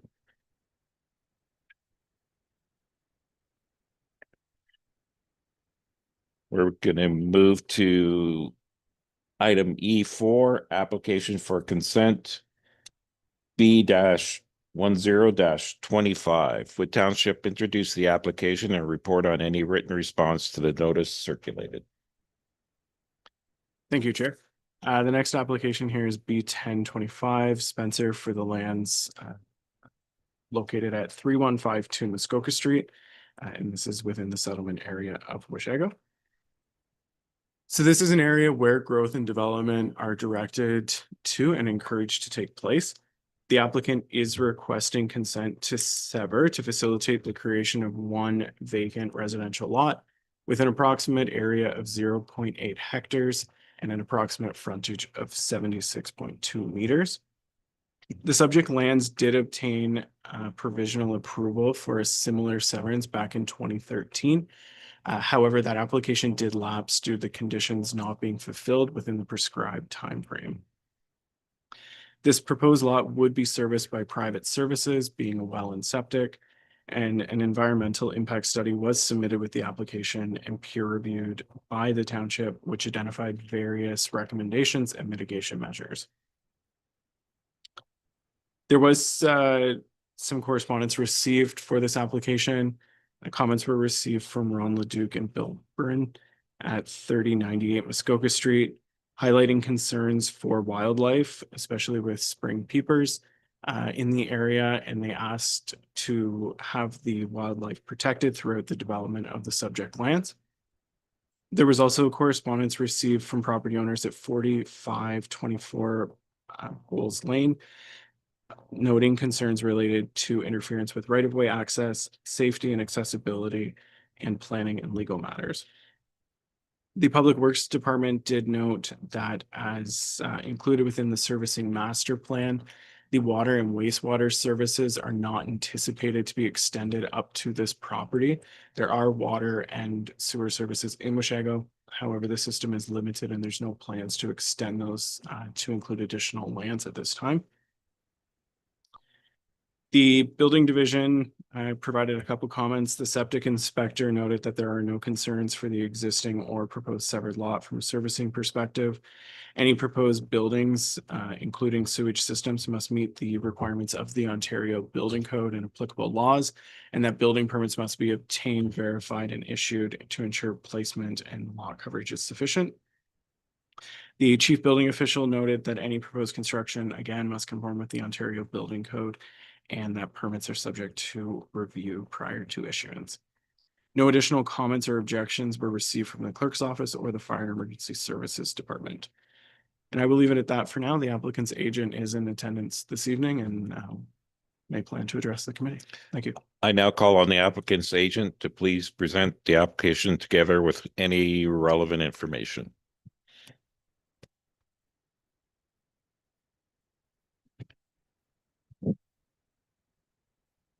Good evening, members of the committee, township staff, and any members of the public listening online or in person. I know it's getting late, so I appreciate everyone's time and listening to the presentation.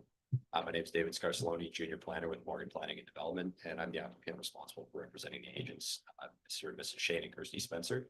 who are in person with me tonight for any planning approvals related to application B-10-25 at 3152 Muskoka Street. So if we could just move on to the second slide, please. Just moving upward in scope into the location of the subject property, which is known municipally once again as 3152 Muskoka Street. It's located within the township of Severn's Washago settlement area.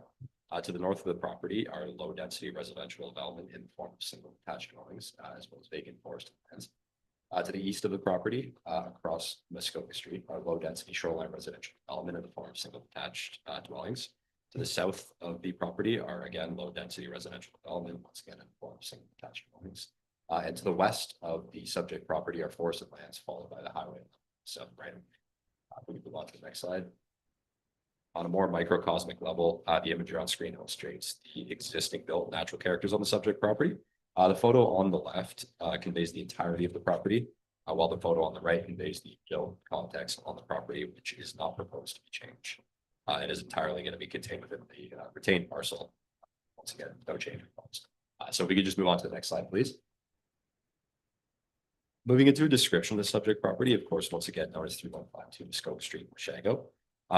It's got a total lot area of approximately 1.8 hectares or 4.5 acres, with a large frontage of 192 meters onto Muskoka Street, and that's 192 meters within a settlement area, which is larger than usual. The subject property is heavily covered by mature vegetation.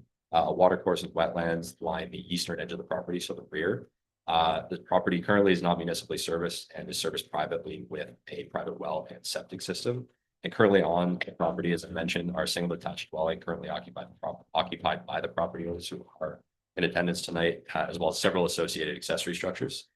It's also worth noting that the property is once again heavily vegetated, and it's the severed portion of the property. Next slide, please. So there are a variety of adjacent uses to the subject property, including the ones displayed on screen. So plenty of shoreline residential, rural residential, the Washago settlement area, several water courses, and forested vacant lands. So we could just move on to the next slide, please. Morgan Planning and Development conducted a site visit to the subject property towards the end of last summer. On the left, you can see a portion of the developable parcel of the subject lands that we'll get into later in the presentation. It's likely the location of future consideration of development. And on the right, there's a street photo from the subject lands illustrating a potential driveway location towards the south of the subject property. Next slide, please. A few more site photos. On the left, you can see a new welcome to Washago sign introduced in front of the proposed severed parcel. It's not anticipated to require action, as the driveway should be able to be implemented in the developable parcel without impeding on the location of the sign. And on the right, you can see the previously mentioned wetland, which lies along the eastern edge of the property. Next slide, please. Moving into the bulk of the application. The application proposes once again to create one new lot, which will be used for residential purposes. In the future, there's no immediate development proposed with the consent application. The existing dwelling and accessory structures will, as I mentioned, remain on the retained parcel with no changes proposed. Once again, no immediate development is currently proposed on the severed parcel, and it's intended for a future single detached dwelling. A scoped environmental impact study prepared by Roots Environmental has determined a developable parcel, which we'll get into on the next slide, on the severed lands based on the existing wetlands as well as their setback buffers. The retained lot is going to have a lot area of approximately 1 hectare with 116 meters of frontage along Muskoka Street, whereas the severed lot will have a lot area of 9.83 hectares with 76.2 meters of frontage along Muskoka Street. It's worth mentioning that the property is currently zoned rural, which has a minimum lot area of 10 hectares, which we are quite obviously well below. The deficiencies related to lot area on the severed lot and retained lot will be addressed by a zoning bylaw amendment, and we are requesting that zoning bylaw amendment be implemented as a condition of consent. It's worth noting that the ZBA will further be used as a tool to protect the environmental features present on the property by rezoning them to an environmental protection zone. So thank you. To the next slide. Moving on to the proposed lot fabric, as you can see, all existing built form will remain unchanged on the retained lot, and on the severed lot will be on the south of the property. And I know it's hard to see on screen, but there is some red dashed lines outlining the conceptual building envelope, and that's based on development setbacks and wetlands.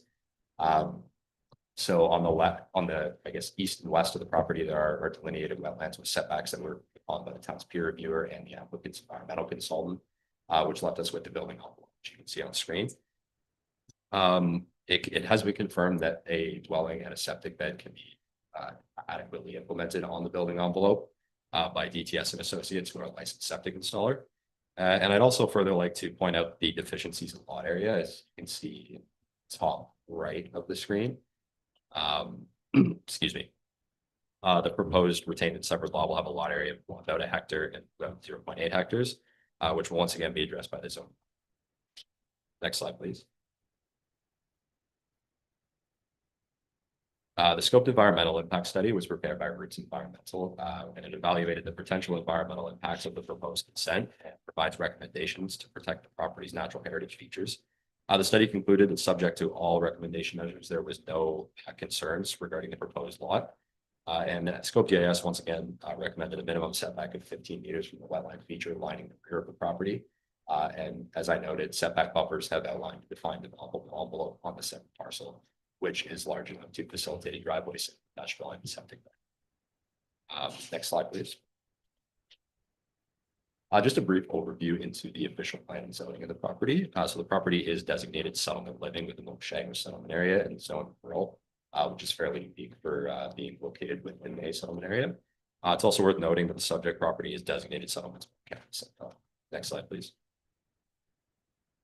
Once again, Morgan Planning and Development would like to note that a full planning justification report has been submitted, which addresses all applicable policy documents, Planning Act, provincial planning statement, county official plan, the new township official plan, which is, as Josh mentioned, is about over a year old now, the zoning bylaw, and it complies, conforms, and is consistent with all of the moving on to the conclusion.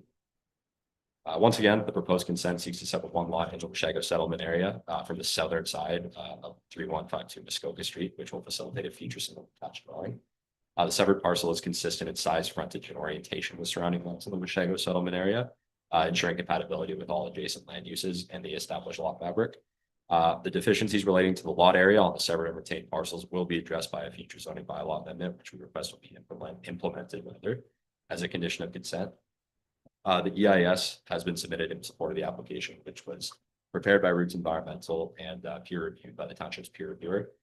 The application represents sound and responsible land use planning, providing appropriate housing opportunities within a settlement area while safeguarding the present natural heritage features and the character of the area.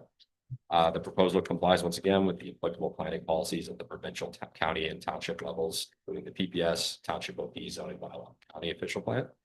And I'd just like to address a few of the comments. So with respect to the comment regarding the frog pond, the applicant did retain Roots Environmental to prepare the environmental impact study, and it identified the frog pond as an environmental feature wetland. And this wetland will be protected by all applicable buffers and zoning, as well as a site plan agreement, along with the wetland towards the rear of the property. And to address the public comment regarding the Bulls Lane right away, the proposed severed lot does not lie adjacent to nor intersects with the Bulls line right of way. So if we could just pull up actually the first slide just to show that area.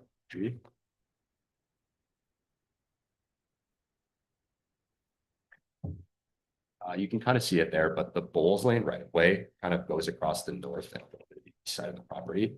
As I mentioned, the proposed severed lot is actually the southern half of the subject property, meaning it does not intersect with or interfere with the Bulls Line way in any way, shape, or form. And the proposed lot will have vehicular access off of Muskoka Street.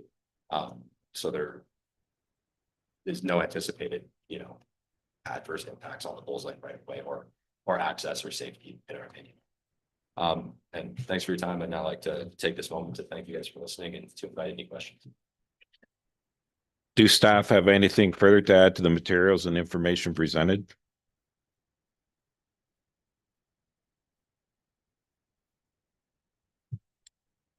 Thank you, Chair.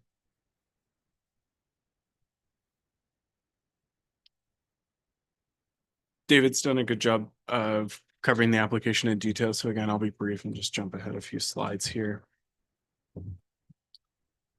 These are just a couple more recent photos of the subject lands.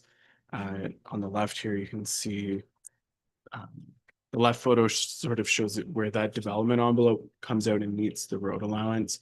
The second photo here is sort of just stepped inside the property into sort of where there's a bit of a natural clearing. And then the final photo again just shows that existing welcome to Washago sign and garden that the driveway is proposed on the south or left side of that general area. As David had noted, there was an environmental impact study prepared. The suggested mitigation measures for that include establishing development envelopes in consideration of the natural heritage features and areas to maintain appropriate setbacks to the wetland and its buffers. The use of silt fencing and a requirement again for that permanent fencing to delineate the boundaries of those wetlands and their buffers to limit any impacts in the future, as well as establishing tree cutting windows in accordance with species at risk recommendations. The peer review the EIS concluded that provided these mitigation measures are fully implemented, development could occur without negative impact, and the township's peer reviewer agrees with that, subject to the use of site plan control and zoning to ensure those mitigation measures are implemented. As a detailed planning policy analysis is included within the staff report. With respect to the official plan policies, I did just want to comment on a few things for the committee. Muskoka Street is identified as an arterial road in the township's official plan. So that is a higher class road, and it's essentially a connection or a thoroughfare between two higher class roads. So those would be county roads or provincial roads. So Muskoka Street does provide that functionality in providing that connection between Coopers Falls Road, which is County Road to the north, and County Road 169 to the south. So it's the thoroughfare between there, as well as Highway 11 is in very close proximity to both of those streets as well. As noted within the township's official plan, a right-of-way width of 30 meters is required for arterial road right-of-ways. Currently, the Muskoka Street road allowance is approximately 20 meters in width. So through this application, township staff in working with the Public Works Department are seeking a condition that would require a road widening. Now we're splitting the 10-meter deficiency between both sides of the street. So we would be are recommending that a 5-meter wide road widening be taken from the subject lands as a condition of the committee's decision this evening.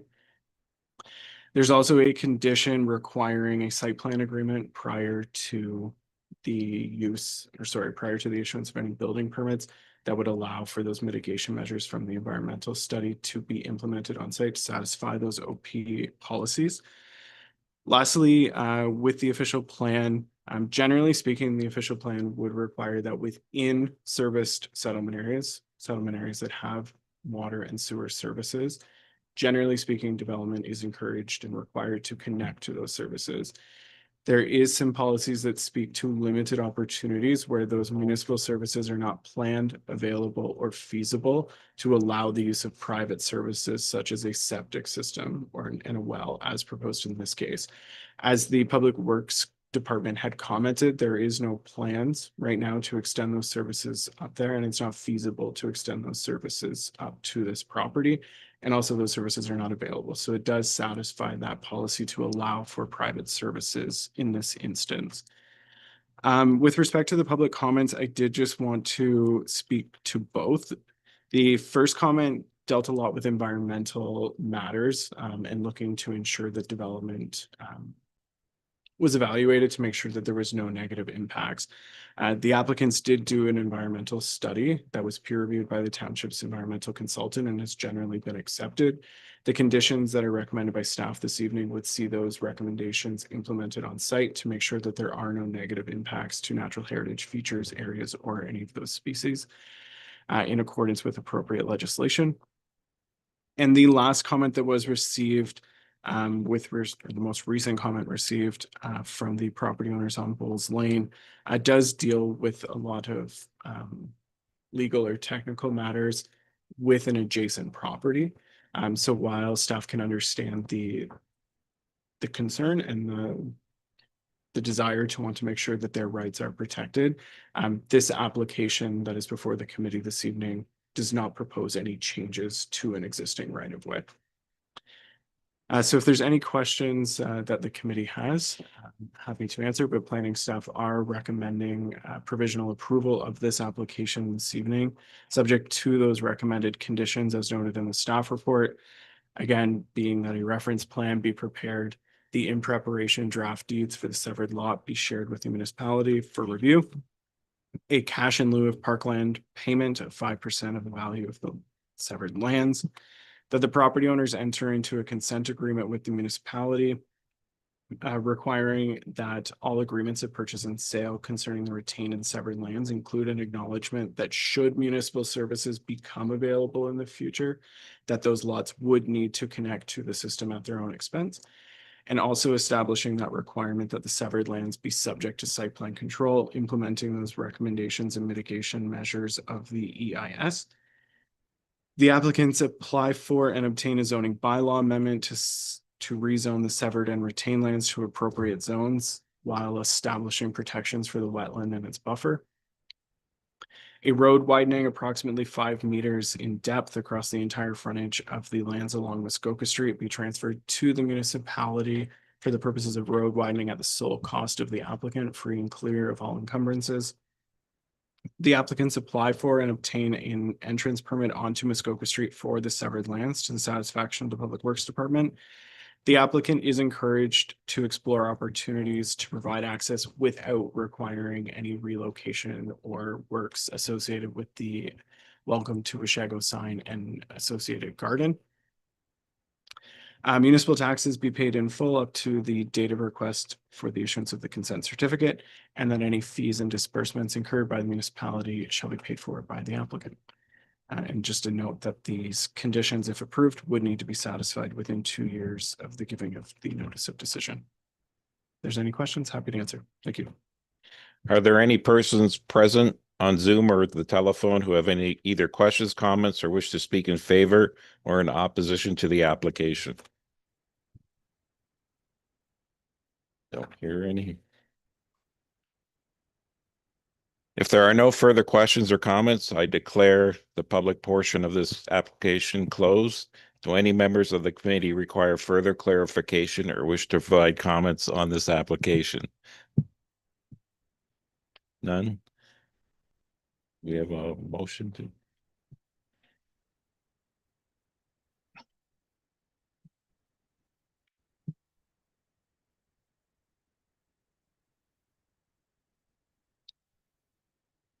We have motion COA 2026-012, moved by member Hawkins, seconded by member Regilink, that staff report D26-007 be received, and then in the matter of consent application B-10-25, the application be provisionally approved, subject to the recommended conditions included as attachment 5 to staff report D26-007. All in favor? Motion is carried. The hearing for this application is now closed. The agent and can leave or stay if you want. Thank you, committee. Okay, we'll move on to application for cancellation of consent B-02-26. Would Township staff introduce the application and report on any written response to the notice circulated? Thank you, Chair. Our final application on the agenda this evening is an application requesting a cancellation of consent for the lands recognized as 4493 Fairgrounds Road. This type of application is not subject to a public meeting and therefore notice has not been provided. I'm just going to provide some background on the application. So committee may recall that the lands at 4493 and 4511 Fairgrounds Road were subject to an application for lot addition in 2024 to facilitate the transfer of the agricultural lands of 4493 Fairgrounds Road to 4511 Fairgrounds Road. The applicants, as required by the conditions of that provisional approval, are required to ensure that those lands being transferred merge with and do not become separately conveyable from 4511 Fairgrounds Road. Committee is probably familiar with this type of process in the past. We've seen an increased number in these types of requests. So for some background on this proposal, the subject lands 4493 Fairgrounds Road as they exist today was originally created by consent in 1975.